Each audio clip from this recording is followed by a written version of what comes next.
What's going on, guys? Rhino here with Rhino's Stuff, and the stuff I've got today has already been unboxed. It's sitting back there behind me, and we're going to talk about it now. It's the Entina Tina2S. Here's the stuff that comes in the box, other than, the device that's sitting back there. So we've got ourselves an instruction manual for the Tina2S, the quick start guide and all that.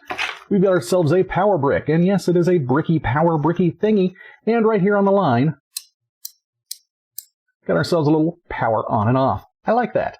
Of course, we've got our prerequisite, primo, temporary, try it out white filament, and we're going to be using this, so I'll toss it over here now.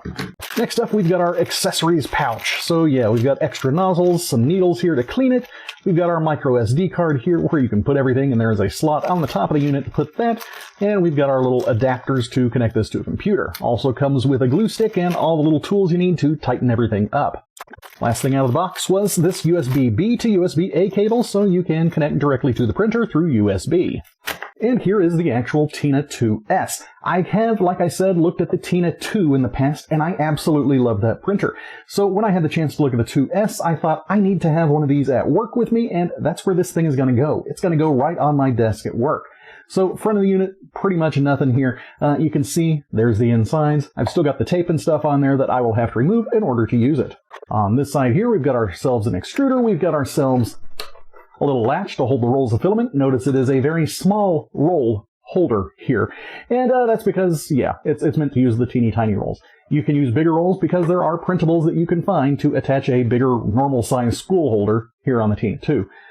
We've also got this information here. It says using other filaments is prohibited. I've had no problems in the past using different types of PLA with the Tina2, so I'm going to use basically whatever I want to on this as well.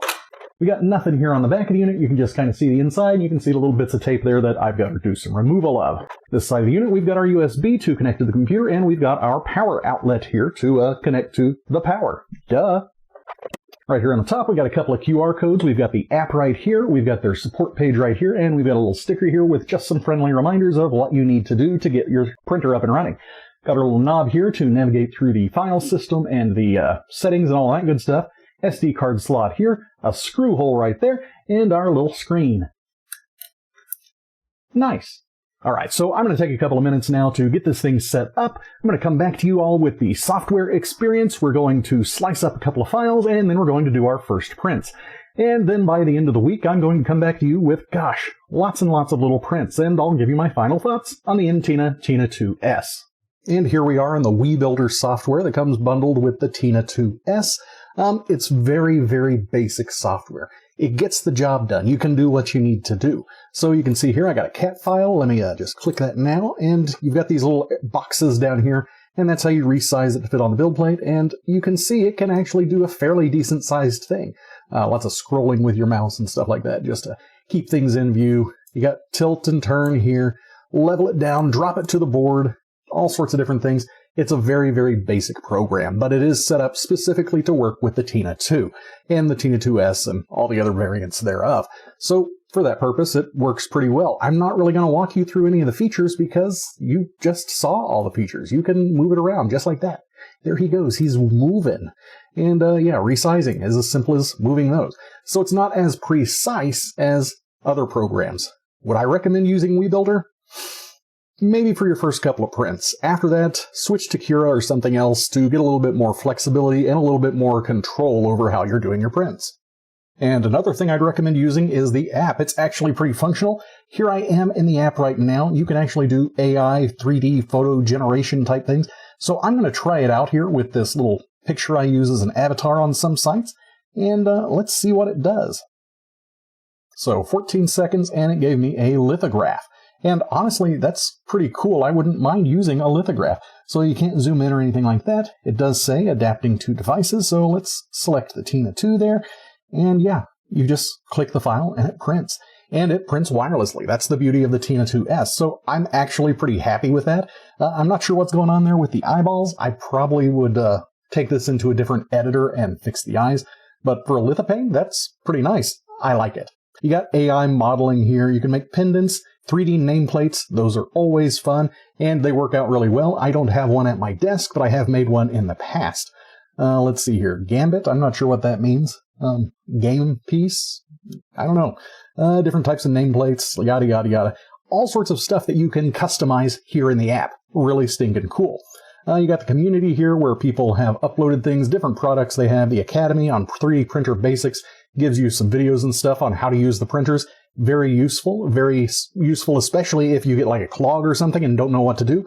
Go right there because Entina has made videos on how to do pretty much everything on these Tina2 printers, and I really appreciate that. On the home screen, you've got recommended, you've got different types of prints here. So these are the ones that are recommended. Just random prints. I did select a few off of here. I'll show you those here in a few minutes. But yeah, pretty much most of them are geared for the Tina2. Some of them I can definitely say were not pre-sliced and pre-used on the Tina2 before they were uploaded here. So your mileage may vary. There were a couple of things I printed, and I'll show those here in a moment, where there was just poor slicing involved. And it's not because of the app, and it's not because of the Tina. It's because somebody uploaded it, and it was a bad file. Look at that, the Terror Dog from Ghostbusters. I will have to make one of those. I haven't played around with all of these, I just found a few things that I really liked, and overall I'm pretty impressed.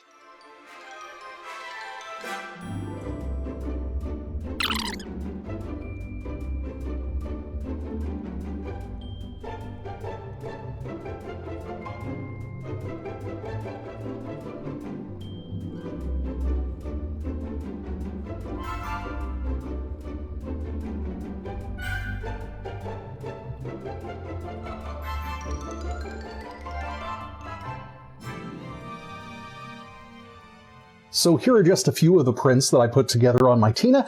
You can see I did swap out filaments several times, and I was pretty impressed overall with the results. I started off with the default white, and honestly, it's not that bad. For beginner PLA, it wasn't bad at all.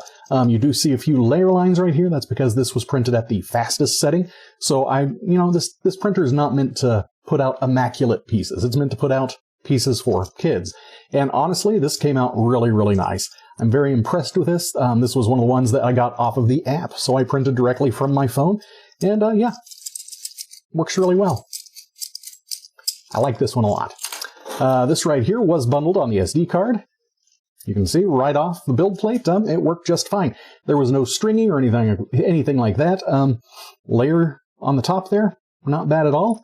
And you can see here's the bottom, so it doesn't have the best, but it also prints pretty much everything default on a raft. And honestly, that's okay. Here's another item that was on the SD card. I'm not sure. I know it's a hand. Maybe it's a ring holder. I guess you put the ring right there. I'm not real sure what the purpose of this is. But yeah, it printed, and now I have a little hand. This is the exact first thing that my wife and I both did. Both of us did this. I did not wash it before I gave it to my wife. Next up, our other item off the SD card was this little frog. There is just like the finest little hairs right here. Other than that, overhangs printed off pretty decent. It's kind of tough to see. Yeah, for the speed it was going, it looks pretty good. I'm not unimpressed with those overhangs. And I like his little tootsies. And I swapped it over here to the blue. I'm missing a few of my blue things. I think I printed like 4 things. Some of you guys might recognize this. This was a name tag I made on Tinkercad. I have printed off one of these on one of my fancy $300 printers that, does it all. And this honestly looks exactly the same. It looks just as good. So yeah, I was really impressed with this name tag that I printed off, and yeah, I'll have another name tag. Here's the Benchy that it printed, and you can see there is a little bit of stringing inside of there. Not that much, not enough that I'm actually worried about it. Everything else printed pretty good. There's very little ghosting. Like the Tina2 just does a pretty good job. Then I swapped over to this filament, this gold, red, orange filament, shiny filament. And here's a little skull. Yeah, it looks pretty nice. You can see some layer lines. That's to be expected. I did not change any of my settings. I just loaded this up into the app and printed it off. You guys might recognize this. You can't see on the bottom, but if you print it on resin, it has my name on it. I made this for a Minecraft thingy. Yeah, that's my version of a villager. I put that together in Nomad Sculpt. It printed off great, and the supports just plopped right off. And here is a little tiny me giving a thumbs up. This is the original file before I realized, wait a minute, it's showing me that I've got errors. And you can see here on his beard, that it's got like a line through it. That's not from the printer. Turns out that's because my file is sliced improperly. You can kind of see right here how it goes up. And yeah, the bottom just looks strange. There were a few really weird errors with it. So I resliced it and I took it into Prusa. And in Prusa, it gave you the ability to like repair files. So yeah, I repaired it and I no longer have the wonky beard. And right here, it almost got that all the way flush. Same with the other side, almost all the way flush. And I think it printed out much, much nicer. There's a little bit of blobbing there. Not that bad. This looks just as good as this one. It's a little bit smaller. I wish I would have, made it larger, but I don't know. It's a little me.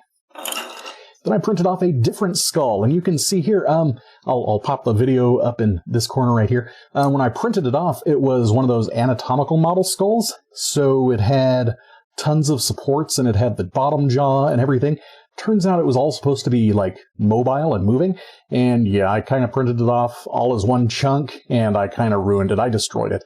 But I mean, still printed off pretty neat. And now I've just got like these 3 front teeth. Good enough for me. One of my main failures. This one was printed directly off the app. Yeah, it just, it's not quite working. You can see it had a huge layer shift, like, I don't know, about 8 layers over to the side. So while it looks good one way, the first probably 5 layers were about 8 spots over. So yeah, it's almost functional, but not quite. Just the parts that were on top are functional. Otherwise, it looks pretty cool, and I really wish I had been able to print this well. Could I have retried it with a model that I had downloaded myself? Absolutely. Speaking of models that I downloaded myself, I downloaded this little Bosun whistle. And it actually is extremely loud. I think it's just like vase mode. I'm not sure what you call that mode. No supports on the inside, and yeah. Super loud. For this teeny tiny little thing to get that loud. And yeah, it's super lightweight. You can print off a ton of these. This was like 7 minutes. And pretty stinking awesome. So let's talk about the pros and cons of the Entina Tina2S here, and talk about who this is exactly for. So this is basically a plug-and-play printer. You plug it in, you loop in the filament, there's no putting together, it's just one solid piece. The build plate is very small. You're not going to be doing cosplay with the Entina Tina2. So who is this for? This is for a family. This is literally for a parent to give to their kids to get them introduced into the world of 3D printing. Yes, you've got the WeBuilder software, and it is a nice starting point for a kid, but then you can move up to something like Cura and have a lot more tweaking to do and a lot more fixing and making your models look good. You got the Prusa Slicer, which fixes problems in your files altogether. And there's just like, it's a stepping stone thing. So that's who this is for. This is for the parent getting their maybe 10 to 15-year-old their very first printer, just to see if they're into it. It's at a really good price. This is cheaper than the other Mint for Kids printers. The software's not exactly there.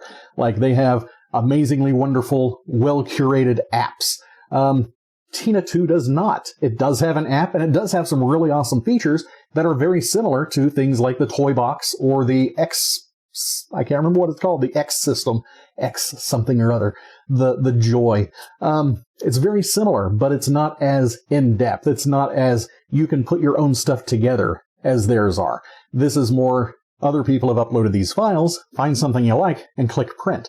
And that's who this is for. This is for somebody who just wants ease of use and who wants to grow with it. And I think it's a great product. The prints are more than acceptable. You can get new nozzles. You can get smaller nozzles. You can print at 0.2. Yeah, there's just a lot of upgrades you can do. Upgrades. Getting a new nozzle is not really an upgrade. But there's a lot of room to grow with this. And that's who this is for. Someone who wants room to grow before they get a big, fancy, Cobra 3. Something like that. I have a Cobra 3 back there, and I've been waiting to unbox it. And it's coming pretty soon. But the Entina Tina2 is not a Cobra 3. It is a beginner's printer. The software for the computer, I don't much care for it. I would never use it myself. It's too basic, not enough options, not enough things for me to tweak. Will I use the app? I already have. It connects through Wi-Fi, and yes, I've used the app several times, and it connects from anywhere in the house. It uses the Wi-Fi. I don't have really much negative to say about it. This is a step above the regular Tina2 that I reviewed several years ago because this has got Wi-Fi in it. And now that their app ecosystem is actually growing and they've got those cool new things that you can actually customize, yeah, I think the Tina2S is the way to go, especially if you want one of those plug-and-play printers. So, there you go. That's what I think. Would I buy this for myself? Yes, I bought this for myself. And I will leave links down there in the description, and you guys can like, subscribe, and all that jazz, and I will see you all later. Bye!